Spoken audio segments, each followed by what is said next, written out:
ঢাকার আশেপাশ এলাকায় mob justice কমেছে বলে জানিয়েছেন অন্তর্বর্তী সরকারের স্বরাষ্ট্র উপদেষ্টা লেফটেন্যান্ট জেনারেল জাহাঙ্গীর আলম চৌধুরী।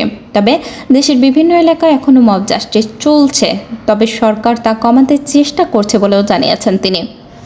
সোমবার অর্থাৎ 18 আগস্ট সচিবালয়ের স্বরাষ্ট্র মন্ত্রণালয়ের সভাকক্ষে সংবাদ সম্মেলনে এমন মন্তব্য করেন স্বরাষ্ট্র উপদেষ্টা। এর আগে আইন শৃঙ্খলা বাহিনীর 12তম সভা করেন তিনি। সাংবাদিকদের এক প্রশ্নের জবাবে স্বরাষ্ট্র উপদেষ্টা বলেন, মব জাস্টিস কিভাবে কমিয়ে আনা যায় সে বিষয়ে আলোচনা হয়েছে।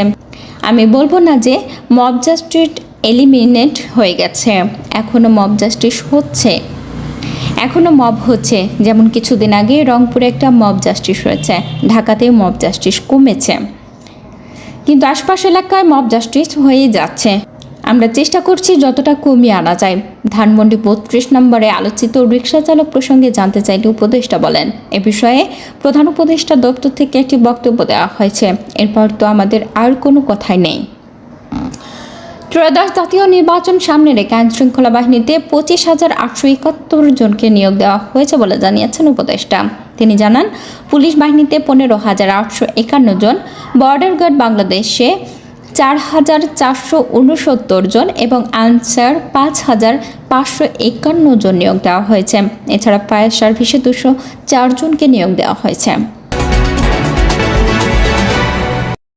বছর পার হলেও পুলিশের লুট হওয়া অস্ত্র উদ্ধার না হওয়ার কারণ জানিয়েছেন র্যাপিড অ্যাকশন ব্যাটালিয়ন অর্থাৎ র্যাব। মূলত কয়েক হাত বদল হবার বছর পার হলেও তা উদ্ধার করা সম্ভব হয়নি বলে জানান র্যাব 2-এর উপ অধিনায়ক মেজর মোহাম্মদ নাজমুল্লাহেল ওয়াদুদ। সোমবার অর্থাৎ 18 আগস্ট ঢাকার কারওয়ান বাজারের সকালে র্যাবের মিডিয়া সেন্টারে আয়োজিত সংবাদ সম্মেলনে তিনি এ তথ্য তুলে ধরেন।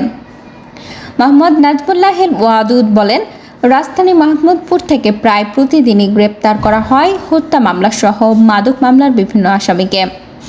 অপরাধীদের আশ্রয়ের অন্যতম হটস্পট হয়ে দাঁড়িয়েছে এলাকাটি।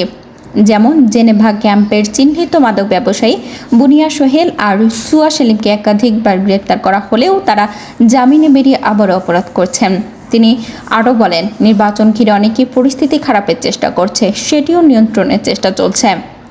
থানা থেকে লুট হওয়া অস্ত্রের প্রসঙ্গে র্যাবের এই কর্মকর্তা বলেন, পুলিশের লুট হওয়া অস্ত্র কয়েক হাত বদল হওয়ার বছর পার হলেও উদ্ধার করা সম্ভব হয়নি।